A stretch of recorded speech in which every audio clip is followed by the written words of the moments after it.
Assalamualaikum warahmatullahi wabarakatuh. Perkenalkan, saya Sherly Aprilia dari kelas Pendidikan Biologi 2 2017. Baiklah, di sini saya bersama teman-teman saya dari kelompok 8 mata kuliah statistika akan menjelaskan tentang uji hipotesis mian ganda. Baiklah, sebelum saya menjelaskan tentang materi ini, saya akan memperkenalkan anggota kelompok saya. Yang pertama itu ialah saya sendiri, Sherly Aprilia. Kedua ada Dewi Rahmasari, dan yang ketiga ada Nur Wahid. Baiklah, langsung saja saya akan menjelaskan tentang uji hipotesis mian dengan sampel ganda. Nah, di sini terdapat 4 prosedur klasifikasi pada uji hipotesis mian sampel ganda. Yang pertama itu ada uji T. Uji T merupakan pasangan untuk populasi saling tergantung. Dan yang kedua ini ada uji Z. Uji Z sendiri ini untuk merupakan populasi yang independen dan jika varians populasi diketahui atau jika kedua sampel ukurannya lebih dari 30. Nah, yang ketiga ini ada uji T sampel ukuran kecil untuk populasi yang independen jika uji F-nya menunjukkan tau 1/2 tidak sama dengan tau 2/2. Yang keempat, ada uji T sampel ukuran kecil untuk populasi yang independen jika uji F-nya menunjukkan tau 1/2 itu sama dengan tau 2/2. Selanjutnya itu ada uji T pasangan untuk populasi saling tergantung atau dependen. Nah, di sini populasi yang saling tergantung merupakan populasi yang ditinjau sifatnya sebelum dan sesudah mendapatkan perlakuan terhadap sifat yang ditinjau tersebut. Kedua, ada uji T diterapkan pada perbedaan antara nilai-nilai pasangan. Nah, perbedaan ini membentuk himpunan tunggal. Pengamatan yang diuji dengan prosedur yang biasa. Kita ambil contoh misalnya populasi nilai ujian statistika industri mahasiswa suatu kelas diteliti sebelum dan sesudah mendapatkan asistensi. Nah, contoh yang kedua ini ada populasi jumlah kelahiran anak dari orang tua atau ibu di suatu kota diteliti sebelum dan sesudah mendapatkan suntik KB. Nah, contoh selanjutnya itu adalah populasi jumlah pembeli di toko kantong pada suatu daerah yang diteliti sebelum dan sesudah pendirian Alfamart. Nah, di sini ada prosedur atau syarat-syarat untuk pernyataan hipotesis 0 dan alternatif.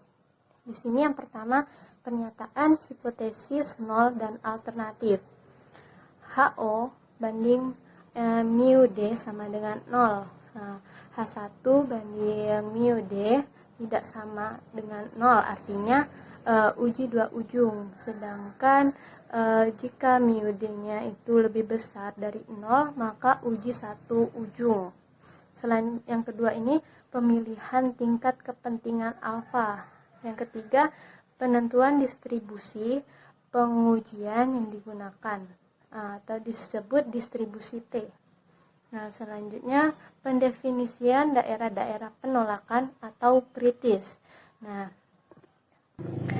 langkah selanjutnya itu pendefinisian daerah-daerah penolakan atau kritis. Nah, di sini DF sama dengan F sama dengan N dikurang 1.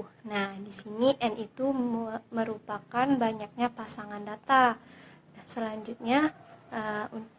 selanjutnya dilakukan pernyataan atau keputusan.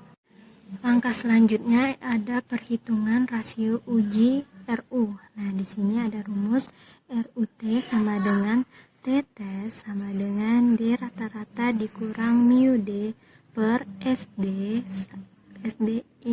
akar N. Nah, di sini rumus SD-nya sama dengan akar sigma D dikurang di rata-rata kuadrat per N min 1, di mana D ini merupakan rata-rata perbandingan nilai pas data, dan D perbedaan nilai pasangan data atau sebelum dan sesudah diberi perlakuan. Nah, dan yang terakhir, langkah yang terakhir ini pengambilan keputusan secara statistik.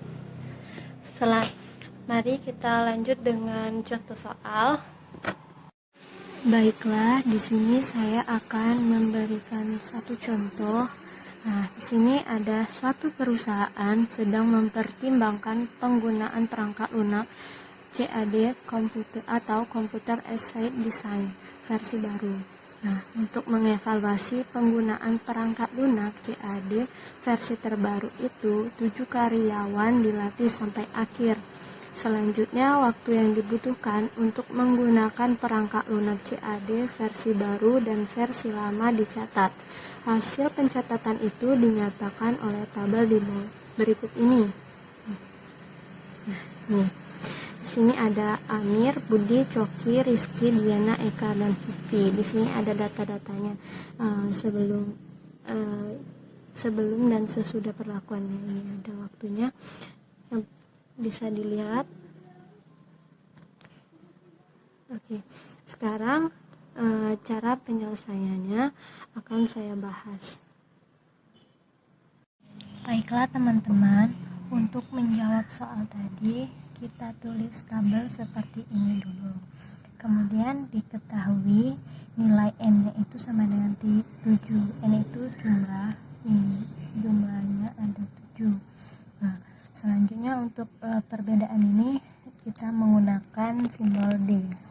Cara mencarinya berarti data X1 dikurang X2, berarti 91 dikurang 72 itu hasilnya 19, dan untuk 91 dikurang 82 itu jumlahnya 9. Nah, untuk seterusnya bisa teman jumlahkan sendiri ya sampai bawah. Nah, jika sudah dicari semua maka didapatkan hasil seperti ini. Selanjutnya kita mencari tabel D dikurang di rata-rata. Nah, untuk mencari ini kita cari tahu dulu nilai dari D rata-ratanya itu sama dengan berapa. Caranya seperti ini. Untuk D rata-rata sama dengan nih kita jawab, D rata-rata sama dengan sigma D dikurang E per N. Maaf, saya salah sebut. Dikurang N. Berarti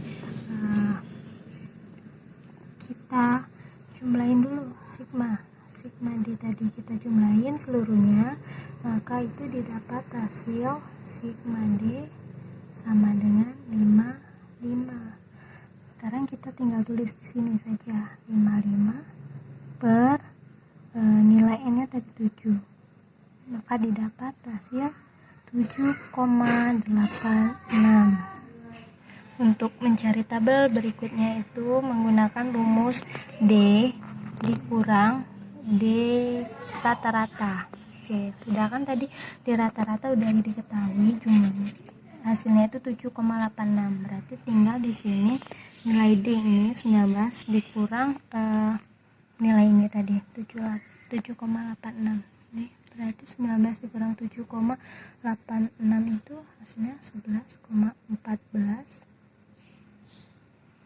Dan 9 dikurang 7,84 itu 1,14. Untuk selanjutnya teman-teman bisa cari ya sampai ke bawah, sama aja.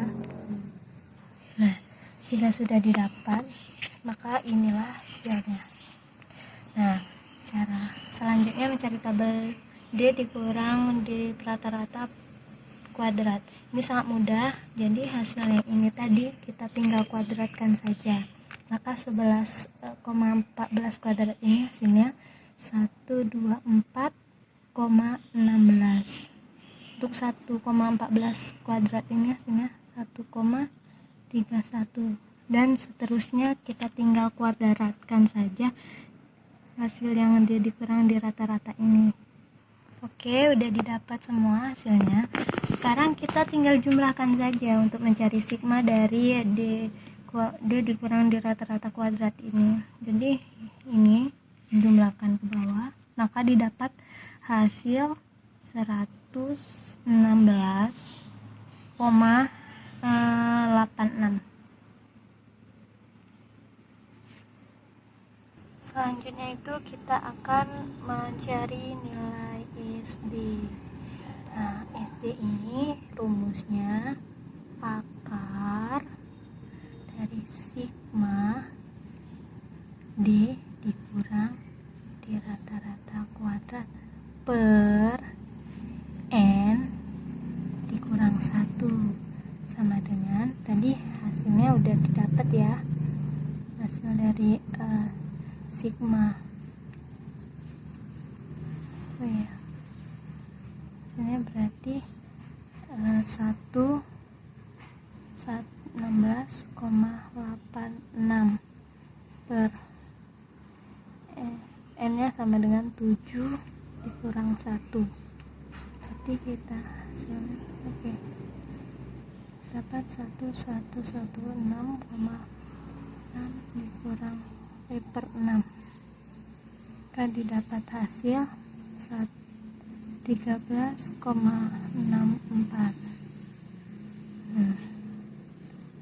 Nah, untuk cara selanjutnya kita akan menentukan hipotesis 0 dan hipotesis alternatif. Kita bisa tulis di sini H0 berbanding mu D sama dengan 0 dan H1 nya itu mu D tidak sama dengan 0. Nah, maka didapat tingkat nyatanya itu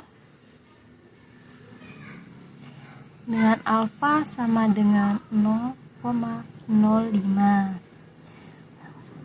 Nah, di sini kita menggunakan distribusi data T dengan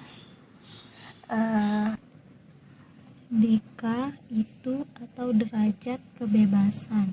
Dan derajat kebebasannya di sini adalah 7 dikurang 1, maka derajat DK-nya sama dengan 6.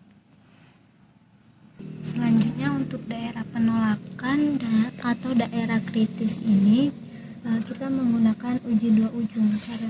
Karena merupakan uji dua ujung, maka kita menggunakan alfanya itu alfa banding 2. Karena alfanya tadi itu 0,05, maka dapat ditulis 2 sama dengan hasilnya 0,025 dan dapat ditulis T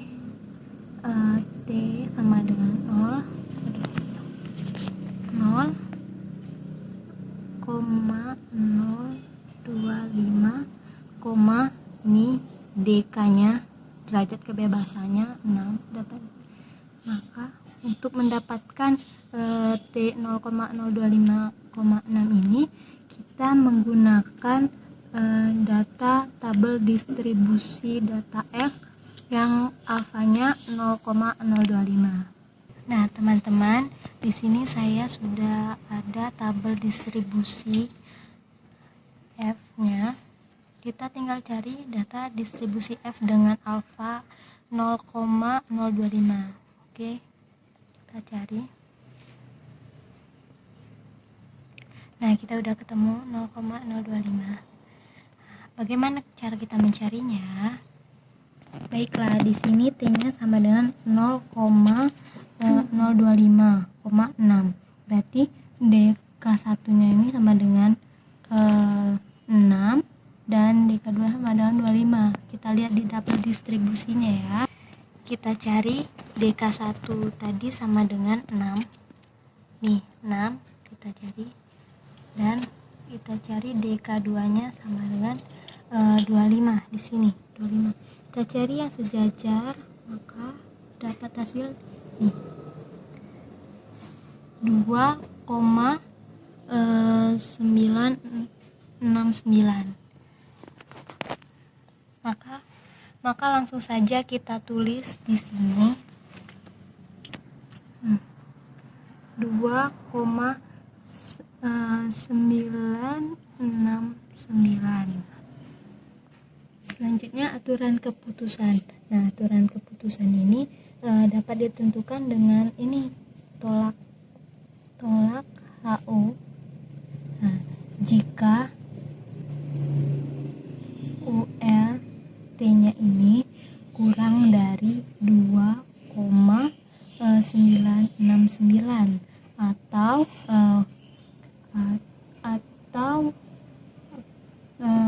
kurang dari 2,969, maka kesimpulannya ini akan ditolak.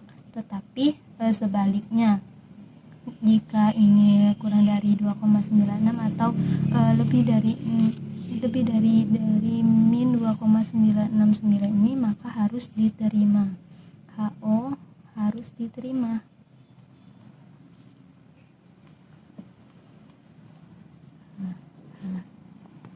Selanjutnya, untuk penghitungan rasio ini kita menggunakan rumus URT sama dengan rumusnya ini ya, di rata-rata dikurang mu D per SD dikurang akar N. Maka dapat ditulis di rata-ratanya tadi sudah didapat 7,86 dan mu-nya ini 0 per ini SD-nya tadi udah didapat, hasilnya 13,64 dikurang akar 7, maka hasilnya itu 1,56. Karena hasilnya tadi itu 1,52, maka kita dapat tulis min 2,969 1,52 dikurang 2,969. Cara bacanya kayak gini ya. Nah, karena 1,52 ini lebih besar dari min 2,969 dan kurang dari 2,96, maka simpulannya HO ini harus diterima. Maka HO ini harus diterima.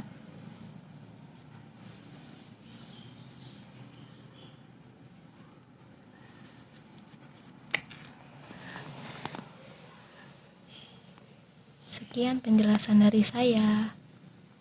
Baiklah teman-teman, itulah sekilas penjelasan dari saya. Apabila ada yang kurang atau ada yang kurang jelas, boleh teman-teman tanyakan kepada saya. Terima kasih sebelumnya. Saya akhiri dengan wassalamualaikum warahmatullahi wabarakatuh.